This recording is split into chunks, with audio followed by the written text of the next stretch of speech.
राधे राधे, जय श्री कृष्णा। कहानी संग्रह में हमारे सभी श्रोताओं का हार्दिक अभिनंदन है। भक्तों, आज की वीडियो के माध्यम से आप जानेंगे कि आखिर क्यों इन शक्तिशाली योद्धाओं ने महाभारत जैसे भीषण युद्ध में भाग नहीं लिया, जबकि भारतवर्ष के सभी योद्धा इस युद्ध में सम्मिलित हुए थे और लगभग सभी वीर गति को प्राप्त हो गए थे।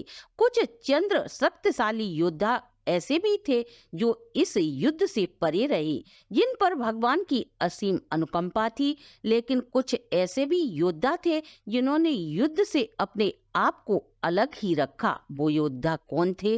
उन्होंने महाभारत जैसे भीषण युद्ध से क्यों दूरी बनाकर रखी थी? जानने से पूर्व यदि आप हमारे चैनल पर नए हैं तो सब्सक्राइब करें, वीडियो को शेयर एंड लाइक अवश्य करें। संपूर्ण जानकारी के लिए वीडियो को अंत तक जरूर देखें। सबसे पहले हम गुरु परशुराम की बात करेंगे। वह ऐसे योद्धा थे जो हर हाल में सबसे पहले धर्म का समर्थन करते थे। अधर्म की तरफ से चाहे उनका कितना ही प्रिय व्यक्ति क्यों न हो, अगर वह अधर्म के पक्ष से युद्ध कर रहा है तो कभी समर्थन नहीं करते थे। वह ब्राह्मण होते हुए भी उन्होंने सभी अधार्मिक क्षत्रिय राजाओं का नाश कर दिया था। यही कारण था उन्होंने कार्तवीर जैसे शक्तिशाली राजा का वध कर दिया था। उन्होंने असत्य बोलने पर कर्ण को भी अपना शिष्य होते हुए क्षमा नहीं किया था। वहीं उनका शिष्य अधर्म की तरफ से महाभारत की रणभूमि में युद्ध करने आया था। पांडवों की तरफ से स्वयं नर नारायण पांडवों का समर्थन कर रहे थे, क्योंकि वे धर्म युद्ध कर रहे थे। यहाँ तक कि महाभारत के उद्योग पर्व के अध्याय 96 के अनुसार परशुराम कौरवों को समझाने गए थे और उन्होंने नर नारायण और दमोदक की कथा सुनाते हुए कहा था कि ये कृष्ण और अर्जुन स्वयं नर नारायण के ही स्वरूप हैं। संपूर्ण लोकों का निर्माण करने वाले स्वयं नारायण पांडवों के भाई हैं और नर रूपी अर्जुन को युद्ध में कोई भी परास्त नहीं कर सकता। उन्हें युद्ध में तीनों लोकों में कौन ऐसा योद्धा है जो जीत सकता है? इसलिए मेरा कहना मानकर अपनी श्रेष्ठ बुद्धि का आश्रय लेकर पांडवों के साथ संधि कर लो और महाविनाश को रोक लो। यह कहकर वे वहां से प्रस्थान करते हैं। अब बात करते हैं बलराम जी की। यह भीम और दुर्योधन दोनों के ही गुरु थे। महाभारत में लिखी एक पंक्ति के अनुसार बलराम जी को दुर्योधन भीम की अपेक्षा अत्यधिक प्रिय था। यही वजह थी कि दुर्योधन को भीम से भी अधिक गदा में कुशल योद्धा मानते थे। नारायणी सेना को पाकर जब दुर्योधन बलराम से मिलने गए थे तब बलराम बोले, तुम्हारे लिए कन्हैया को मैंने वाद करके कहा था कि हमारा दोनों पक्षों के साथ समान रूप से संबंध है। मैंने यह बात कान्हा से बार बार कही, परंतु मेरी बात उसे जची नहीं। मैं कृष्ण को छोड़कर एक मिनट अन्यत्र ठहर नहीं सकता। अतः मैं कृष्ण के मन को समझकर मैंने ये निश्चय कर लिया है कि मैं ना ही दुर्योधन के पक्ष से युद्ध करूंगा और न ही पांडवों की तरफ से। तुम भरत वंश में उत्पन्न हुए हो, जाओ क्षत्रिय धर्म का पालन करते हुए युद्ध करो।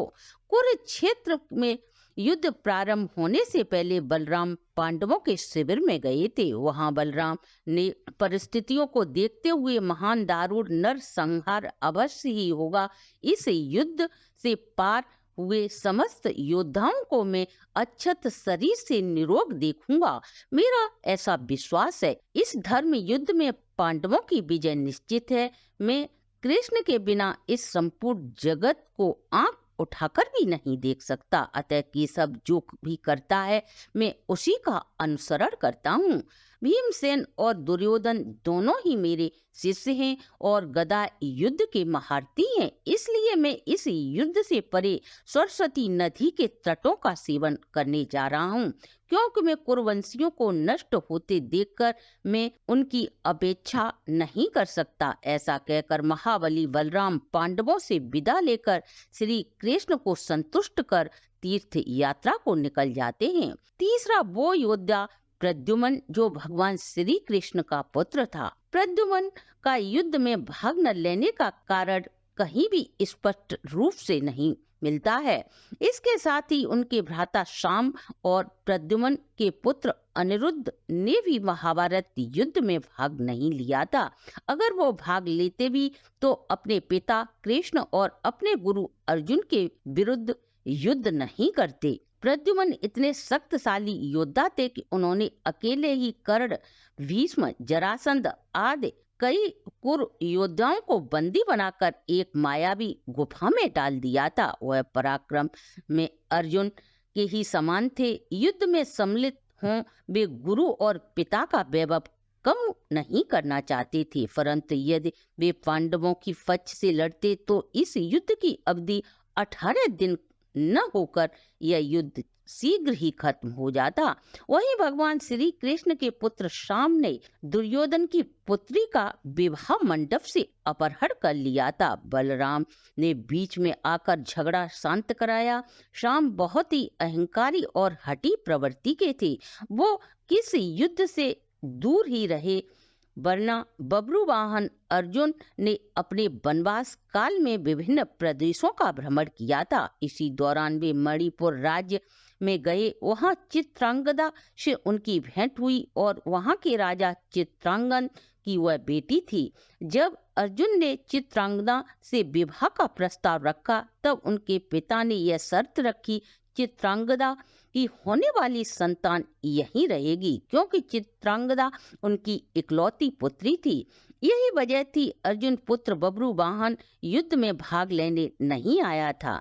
उन पर मणिपुर राज्य की पूरी जिम्मेदारी थी। इसके अलावा अर्जुन ने अपने पुत्र को युद्ध में हिस्सा लेने के लिए आमंत्रित भी नहीं किया था। इस प्रकार अर्जुन ने मणिपुर के राजा चित्रांगद को दिया हुआ अपना वचन पूरा किया। ये वही बब्रुवाहन थे जिनने युद्ध करते हुए अर्जुन का सिर काट दिया था, परंतु उलूपी ने अर्जुन को पुनः जीवित कर दिया था। इसका कारण अर्जुन पर वसुओं का श्राप था। इसका ज्ञान उलूपी को हो गया था। इसका वीडियो आप मेरे चैनल पर देख सकते हैं। संपूर्ण कहानी आपकी समझ में आ जाएगी। विदर्भ के राजा भीष्मक के पुत्र रुक्मी एक महान योद्धा थे, पर वे पांडव और कौरवों के स्तर के नहीं थे। जब युद्ध प्रारंभ हुआ, रुक्मी भी एक अछौड़ी सेना लेकर कुरुक्षेत्र में पहुंचे। सर्वप्रथम वे पांडवों के खेमे में ही गए थे। वहां वह अर्जुन से बोले, हे अर्जुन, घबराने की कोई बात नहीं, मैं तुम्हारी सहायता के लिए आया हूँ। मैं तुम्हारे पक्ष से युद्ध करके कौरवों को असहाय कर दूंगा। मैं गुरु द्रोण, पितामह कृपाचार्य एवं कर्ण क्यों न हो, किसी को भी जीवित नहीं छोड़ूंगा। तब अर्जुन बोले, इस युद्ध में मैं असहाय नहीं हूँ। आप अपनी इच्छा अनुसार कौरवों के साथ दे सकते हो। रुक्मी अपनी विशाल सेना को लौटाकर दुर्योधन के खेमे में जाता है। तब वह दुर्योधन से भी अर्जुन की ही भांति ही बोला। स्वाभिमानी दुर्योधन अपमान समझकर उसकी सहायता लेने से इनकार कर देता है। इस प्रकार वह वहां से भी अपमानित होकर अपने नगर को लौट आया। इसके अलावा कई महान योद्धा ऐसे थे जिन्हें महाभारत युद्ध से पहले ही मार दिया गया था, जैसे जरासंध, शिशुपाल आदि। यदि वो जीवित रहते तो वे कौरवों के पक्ष से ही युद्ध करते। ये थे वे महान योद्धा जो युद्ध भूमि से परे रहे। ये थी हमारी आज की प्रस्तुति। अगर हमारी प्रस्तुति अच्छी लगी हो तो आप हमारे चैनल को लाइक, सब्सक्राइब और शेयर करें।